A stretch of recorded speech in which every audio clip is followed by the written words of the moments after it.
Hi guys, welcome back to The Ratchet Christian. My name is Esmao and I am The Ratchet Christian. Thanks for coming to my YouTube channel. So today we're going to be talking about, can I be woke and still be a Christian? Like, can I be a self-respecting Black or brown person and practice Christianity after knowing all the things that it's done on communities of color? So let's first start off by defining, what does it mean to be woke? What does it mean to be conscious?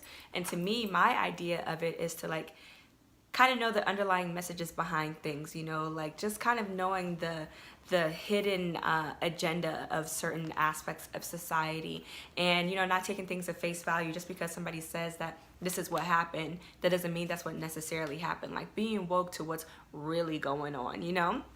So that's what I think of it. And actually in college, I majored in sociology and anthropology. So I studied a lot about society. I studied a lot about, how government functions, how society functions, how things are set up. So I learned a lot of things that just taught me that things are not what it is that they seem. And the truth is much stranger than fiction. Like how things actually really are set up will blow your mind. So I would consider myself to be pretty woke, and I just wanted to come to y'all to talk about being conscious. Got the natural hair out, got my African attire on, because if you don't know, I am actually West African. I'm from Guinea Conakry, and I love everything about being African. I love being African. I love my people. But at the same time, I love Jesus. And I'm like, can I do both? Can I be a self-respecting African person after knowing how Christianity was brought to my people and still practice it? And I struggled with that a lot throughout college. And in college, I actually found myself getting more into like the woke movement, the conscious movement.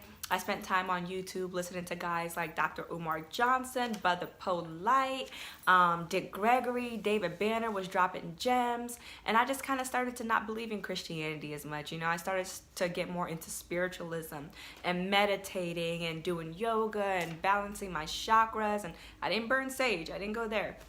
But I was just kind of was trying to find another alternative for God. Like, God, I believe in you. I've always been a person who believes in God, but I just did not want to be a Christian, because I'm like, the things that Christianity has done to people across the world, Lord, I don't know if I can practice that faith. And so I was trying to find other substitutes for God, trying to fill that God void in different ways.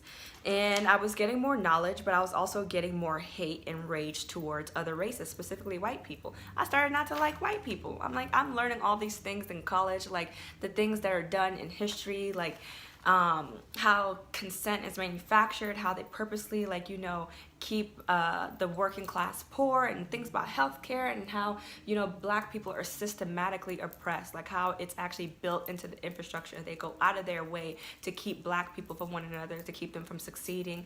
And I'm just kind of like, what, I don't really know if I'm feeling that. I don't know if I'm feeling them. So I was getting more knowledge through being more conscious, but I was also getting more hate, and I didn't like that. The very thing that I did not like them for, like, well, you don't like black people, so I don't like you. I'm like, I'm doing the same thing. I don't like the fact that they have a lot of hatred towards my community, but now I have hatred towards their community. So it's kind of like it cancels it out, and I just did not like that at all. I'm like, I don't want to be a rage-filled person. But it was really hard, especially seeing all the injustices on TV, seeing black and brown people gunned down repeatedly, being discriminated against, and it's sanctioned by our government. And it just seemed like to me like there was no justice, there was no peace. And I just kind of got to the point where I'm like, you know what? I don't like the cops. I don't believe in the kumbaya, let's shake hands, forgive one another. I'm like, no, we busting back. Like, I'm like, let's shoot it out. I was all for it. Like, let's fight violence with violence. And I just was really angry all the time. And not angry all the time, but it's like I just walked around with like this chip on my shoulder, and I did not like feeling that way at all, because I had white friends. I had white people that I actually really liked and who were good to me. So I knew that not all white people were like that. And for me to feel that way in my heart secretly towards them, I'm like, this isn't healthy, and it's not even godly. So being conscious, like, it's good to know what it is that's going on around you, but I feel like, where is the peace?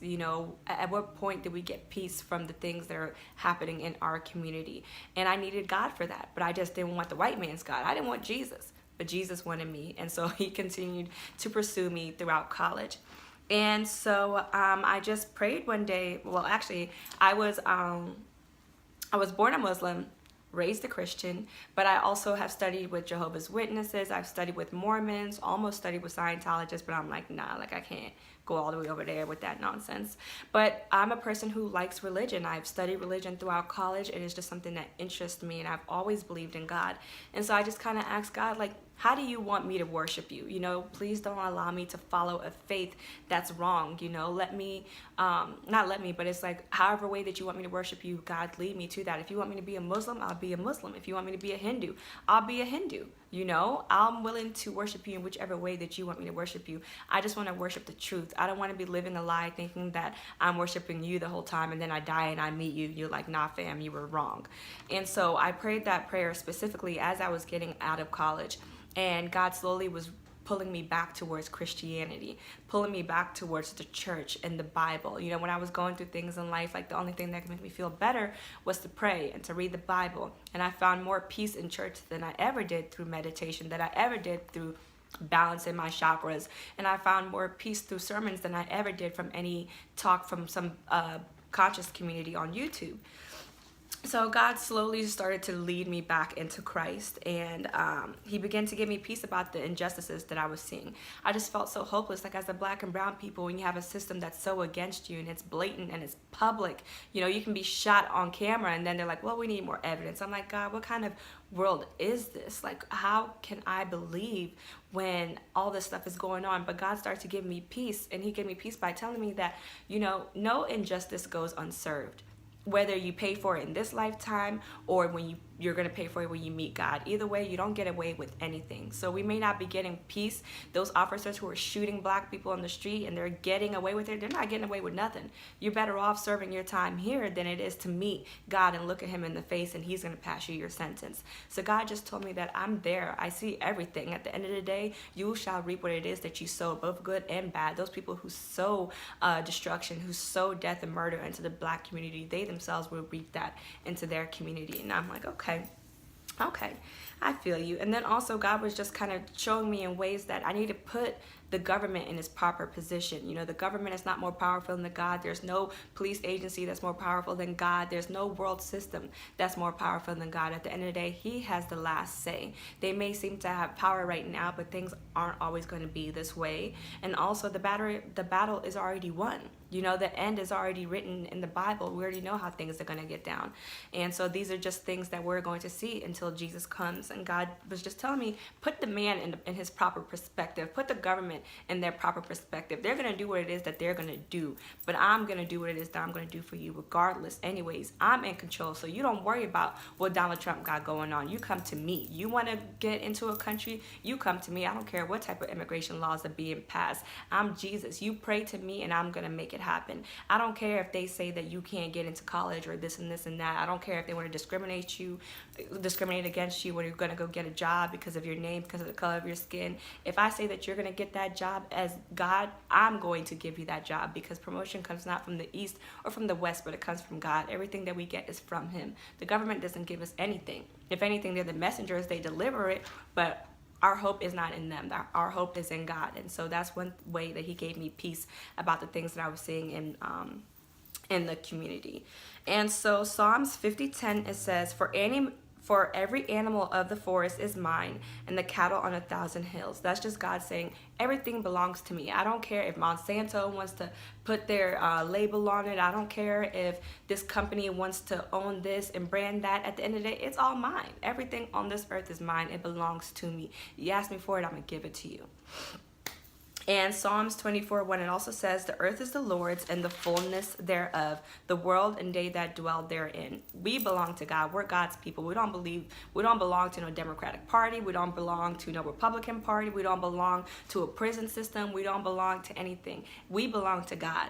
God owns every living, breathing thing on this earth. I don't care what corporation is in control of it. God is in control of it all. So you go to him when you want to see something happen. And that's what a lot of people are missing. We're trying to, win this battle in our own strength as human beings, where it's like we're not going to be able to do it without God. And so Psalms 46:10 says, be still and know that I am God. I will be exalted among the heathen. I will be exalted in this earth. So be still. Have peace. Don't worry. Yeah, I see that this police officer just got away with killing this young man who was unarmed and didn't do anything, but that's okay. Be still. You will have peace. You will be what's the word, vindicated, you know. And that's not to say don't do anything, don't rally, don't, you know, do your best in your own power to like still try to advocate for your community. Do that, but also pray, also seek knowledge from God. Okay, God, how do we as a community go about this? You know, let's pray to him instead of waiting on the government to pass laws in our favor, because that might not happen. We know how the government, or at least I know, if you're woke, you know how the government gets down. So we don't put our faith and hope and trust in them. We put it back into the Lord. So first God showed me that he was in control. Then he showed me how we even got in the situation in the first place. Like, why in all of the world, it doesn't matter, in India, Asia, Africa, Europe, how come all the black and brown people of the world are so in such distress? You know, why is our community so plighted with all these all this poverty and disease and this and this and that? God, how did we get here in the first place? And so as I read the Bible, I started to see how we may have gotten ourselves into this situation. So hear me out. As I read the Bible, I noticed over and over again the things that God really despised. Like the main things, there's a lot of things that God despises, but there was a lot of things, but there was like two particular things that I noticed that he talked about over and over and over again. And he said, if you do these things, I will remove you from your land. I will remove you from your people. Don't do this. I'm not playing with y'all. And over again, I see in history that those were the very things that we did. As I looked at human history, I saw that a lot of ancient cultures that were destroyed were major practitioners of those things that God said do not do. This included the African cultures, the Mayans, the Aztecs, Native Americans, Vikings, Greeks, Romans, all these polytheistic cultures, all these people who worshiped multiple gods. They had a sun god, a moon god, a corn god, a goddess, you know, all these people who bowed down to idols, did all these things. All these cultures were ultimately destroyed and conquered in one way or another. And another thing is that they worshiped the creation and not the creator. They worshiped the things that God made and didn't worship God. They worshiped the stars and the sun, and God's like, excuse me, that's me, that's on me, I made that. Bow down to me, don't bow down to that, you know. But we'll get into the scripture. And they did things like divination, which is one of the major things that God warned us about. And divination is the practice of seeking knowledge of the future, of the unknown, by supernatural means. Witchcraft, juju, all those things. We can even go into horoscopes, you know, astrology. And in Leviticus 20, verse 6, it says, as for the person who turns to mediums and to spirits to play the harlot after them, I will also set my face against that person and will cut him off from among his people. God's saying, if you're going to go and practice divination and you're going to be seeking knowledge from people who do witchcraft, I will cut you off from among your people. Okay. So Deuteronomy 18 verses 10 through 12 says, there shall not be found among you anyone who makes his son or his daughter pass through the fire, one who uses witchcraft, or one who interprets omens, or a sorcerer, or one who casts spells, or a medium, or a spiritist, or one who calls upon the dead. And if you look at African culture, and I'm going to talk about our culture and specifically, we did a lot of sorcery. We did a lot of divination, you know. Like if you look at ancient Egypt, they were the most magic doing people on the face of this earth, and that is an African country. And so God was saying, like, do not do these things. Do not go messing around in the devil's territory, because that information, that knowledge is not from me. I can give it to you, so come to me and I'll give it to you. But if you go seeking knowledge elsewhere, I'm not going to be too pleased with that. And a lot of Native Americans did that. Aztecs did that, worshiping their sons and daughters. Not worshiping, sacrificing their sons and daughters to this god and the moon god and the sun god, and you know, doing enchantments and spells. God's like, I'm not fooling with that. He did not like it. And so Isaiah 47:13 says, you are wearied with your many counsels. Let now the astrologers, those who prophesy by the stars, those who predict by the new moons, stand up and save you from what will come. God's saying, oh, okay, you wanted to go down to the juju man's house, the witch lady's house, the person you would go to read the signs and all that stuff. When I'm about to bring the hell down up on you, not even hell, but it's like when I'm about to bring destruction on you, go to them. Ask them to help you, because when you wanted something, you went to them. You didn't come to me. When I rain this thunder down on you, see if they're going to help you out. He was not playing.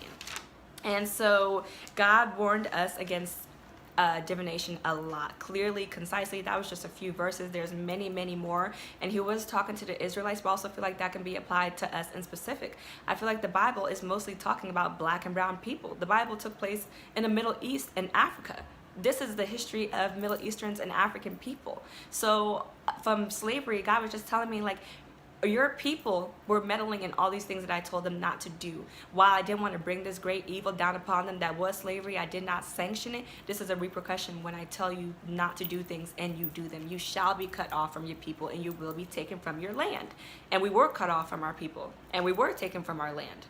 So that's one thing. And then God also warned us against idolatry, putting anyone or anything above God and worshiping another God. That's one thing God was like, do not do. I'm not playing with y'all. Y'all better not bow down to idols. Y'all better not worship anybody but me. And that's exactly what we would do. Like I said, we had polytheistic cultures and a majority of them were destroyed. Any person who had the Greek god, the god of war, the god of love, the god of money, the god of this, the god of that, God's like, no, it's just me. Don't you dare talk about any other God. It's just me. And if you do that, there's going to be some repercussions. So let's get into some scriptures about that.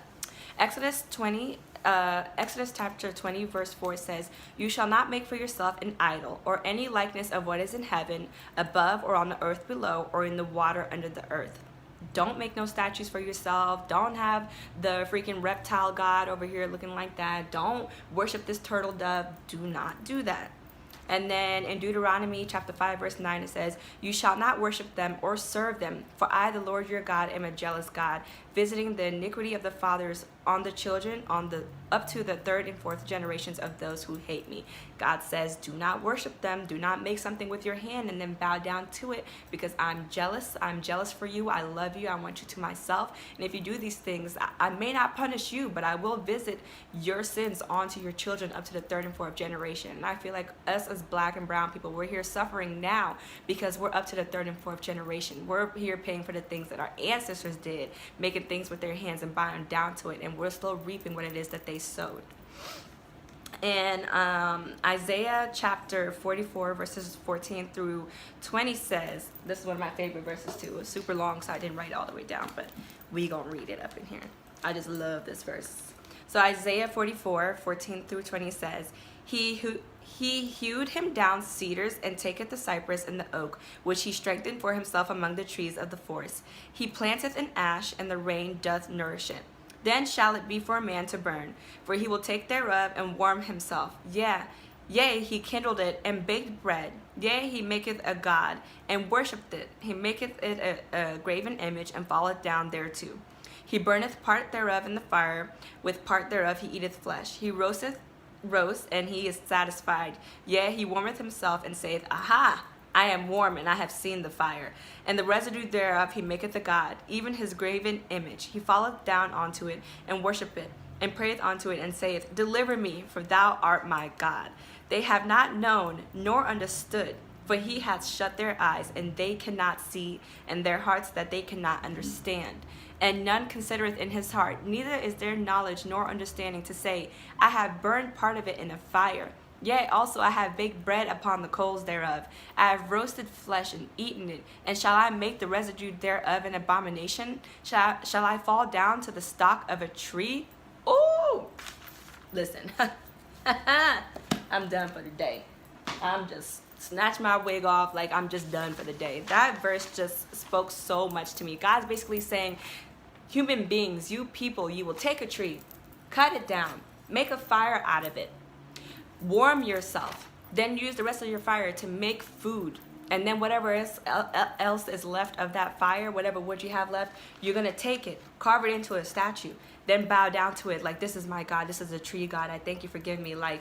Instead of you having common sense to think that I just cut this tree down myself, I just use this tree to build fire. How is it my God? How is it providing for me? This is an inanimate object. How can I bow myself down to it and worship it and say, you gave me life? Yes, I'm going to carve it into a turtle dove, and then there's going to be a dove God who provides food. God's like, are you tripping? Are you crazy? Are you smoking crack? Like, that's not how things are going to work. Don't do that. And I love that scripture because it's just kind of like common sense, like the way people think. Like, you're bowing down to a statue that has no life, and you're saying that this thing gave you life. And God's like, no, I gave you life. You got it twisted. And another scripture, Deuteronomy 18 verses 20, it says, it shall come about, if you ever forget the Lord your God and go after other gods and serve them and worship them, I will testify against you today that you will surely perish. God said, if you go after other gods and you worship them, you will perish. Mark my words. If you make of yourself an idol and you worship it, you will perish. As our people what went through slavery, we were perishing. As Native Americans, they were perishing. As the Aztecs, Mayans, the Greeks perished.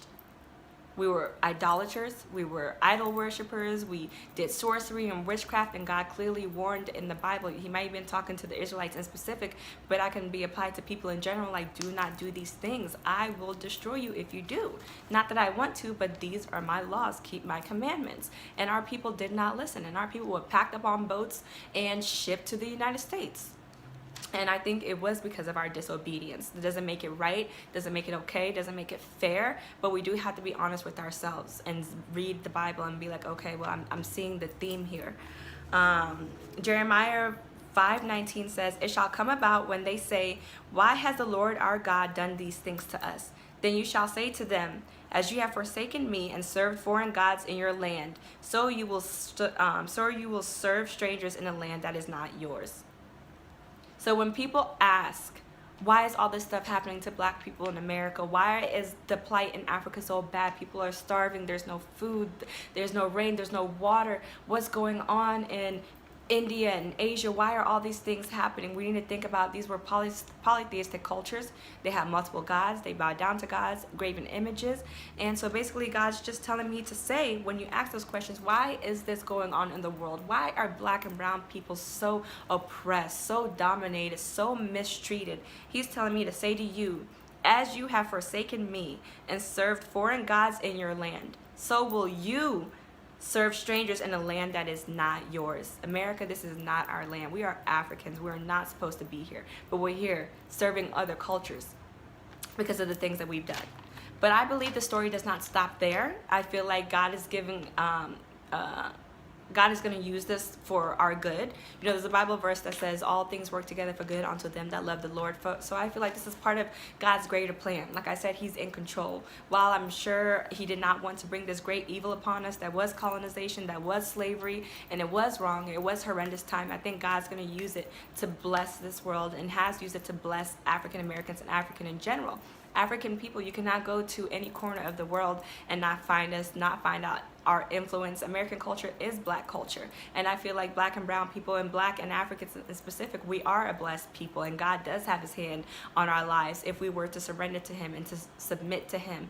And I feel like the story doesn't stop there, but we do have to have understanding and be accountable for the things that our ancestors have did and not repeat them. You know, I feel like it's great that we're making a conscious movement to learn about our history, to learn about our people, but I also do not want us to move backwards. Our ancestors were removed from their lands because of idol worship, because of spiritualism, you know, so let's not go back into that. God wanted to bring us out of that. So me balancing my chakras, me doing yoga, me doing all these things, everything to avoid Jesus, that's not helping the situation. You know, if anything, that's me reverting back to what my culture was doing. And what it is that they were doing, that's what brought the thunder down on them so hard in the first place.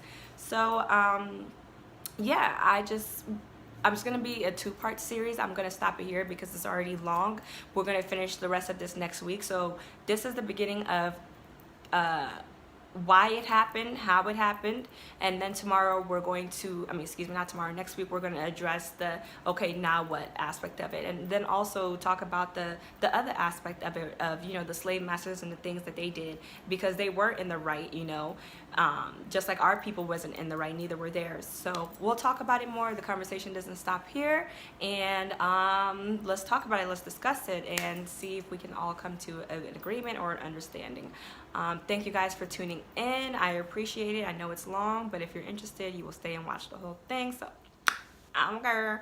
Yeah. So thank you for tuning in. I pray that you guys will have a blessed week. Happy Sunday. And I pray that this message blessed you. Okay. Have a good day, guys. Bye.